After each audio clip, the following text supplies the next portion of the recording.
ദിവസം 2021 last September മാസത്തിൽ ഞാനും എൻ്റെ ഫ്രണ്ട്സും കൂടി കോഴിക്കോട് ബീച്ച് വരെ പോയി.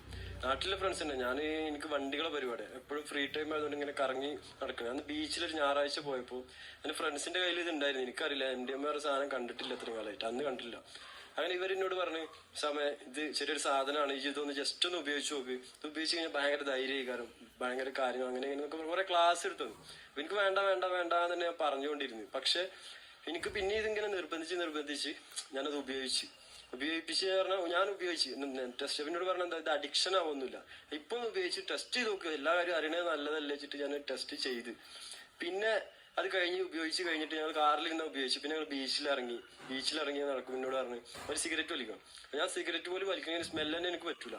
അങ്ങനെ എന്നോട് പറഞ്ഞു സിഗരറ്റ് ഒന്ന് വലിക്കാൻ, ഇത് ഭയങ്കര സ്മൂത്ത് ആയിക്കാരം, ഇത് ഉപയോഗിച്ച് കഴിഞ്ഞാൽ സിഗരറ്റ് വലിക്കാൻ അറിയില്ല, ഒന്ന് വലിച്ചു. കാരണം സിഗരറ്റ് ഒന്ന് വലിച്ചു. ജീവിതത്തിൽ ആദ്യമായിട്ട് ഉപയോഗിച്ചത് MDMA, അത് കഴിഞ്ഞ് പിന്നെ സിഗരറ്റ്. അത് കഴിഞ്ഞിട്ട് പിന്നെ അങ്ങനെ അവിടെ നാട്ടിൽ നിന്ന് എന്നോട് പറഞ്ഞു, ഇത് നമ്മൾ തമ്മിൽ മൂന്നാളും മാത്രമേ അറിയുള്ളൂ, വേറെ ആരും അറിയില്ല എന്ന് പറഞ്ഞിട്ട് അതൊക്കെ നടന്നു. പിന്നെ നാട്ടിൽ വന്നിട്ട് ഇവരെന്നെ അത് നാട്ടില് ഓരോരുത്തർ ഗ്യാങ്ങിലൊക്കെ പറഞ്ഞ് പബ്ലിസിറ്റി ആവാൻ തുടങ്ങി. പിന്നെ അത് ഉപയോഗിക്കല്, പിന്നെ എനിക്കിത് അന്ന് പിന്നെ ഉപയോഗിക്കാൻ തോന്നുകയാണ്. പിന്നെ ഇത് അഡിക്ഷൻ ആവില്ല എന്ന് വെറുതെ പറയാണ്, അഡിക്ഷൻ ആയി. പിന്നെ അത് ഉപയോഗിക്കണ. പിന്നെ ഇവരാണ് എനിക്ക് വാങ്ങിത്തരും, പൈസ ഞാൻ കൊടുക്കുന്നത്. പൈസ വണ്ടി ഫീൽഡ് രൂപ ചെലവാക്കി.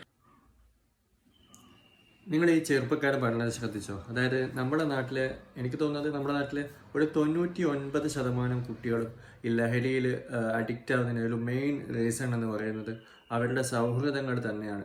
ഇന്നത്തെ കാലത്ത് ഒരു മികച്ച നല്ലൊരു സൗഹൃദം കണ്ടെത്തുക എന്ന് പറയുന്നത് ഒരു വലിയ ചലഞ്ചിങ് ആയിട്ടുള്ള ഒരു കാര്യമാണ്.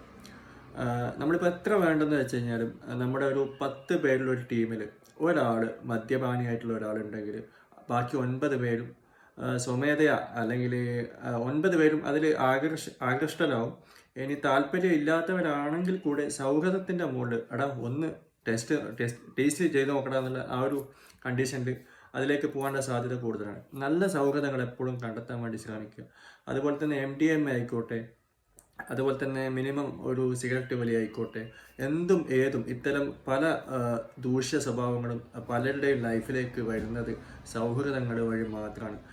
ഒരു ചുരുങ്ങിയ ശതമാനം ആളുകൾ മാത്രമാണ് ഒരു ഡിപ്രസ്ഡ് ആകുന്ന ഒരു ടൈമിൽ എന്തെങ്കിലും ഒരു താൽക്കാലികമായിട്ട് ഒരു മനസുഖം കിട്ടണം എന്ന് കരുതിയിട്ട് ലഹരിയിലേക്ക് പോകുന്നു. 99% പേരും, ഞാനിപ്പോഴും കരുതുന്നത് 99% ആളുകളും ഇപ്പോഴും ലഹരിയിലേക്ക് പോകുന്നത് അവരുടെ സൗഹൃദങ്ങൾ വഴി മാത്രമാണ്. അതിപ്പോൾ മദ്യപാനായാലും സിഗരറ്റ് വലിയായാലും അതുപോലെ ഈ പറഞ്ഞ ലഹരികളായിക്കോട്ടെ അതിലേക്കായാണ് പോകുന്നത്. അപ്പോൾ ഇതിൽ നിന്ന് രക്ഷപ്പെടാനുള്ള ഒരു വഴി എന്ന് പറഞ്ഞു കഴിഞ്ഞാൽ ഒന്ന് ഉറച്ച ഒരു സ്റ്റേറ്റ്മെൻറ്റ് എടുക്കുക. അതായത് എൻ്റെ സൗഹൃദത്തിലുള്ളത് എത്ര നല്ല കൂട്ടുകാരനായിക്കോട്ടെ, ഞാൻ അതിലേക്ക്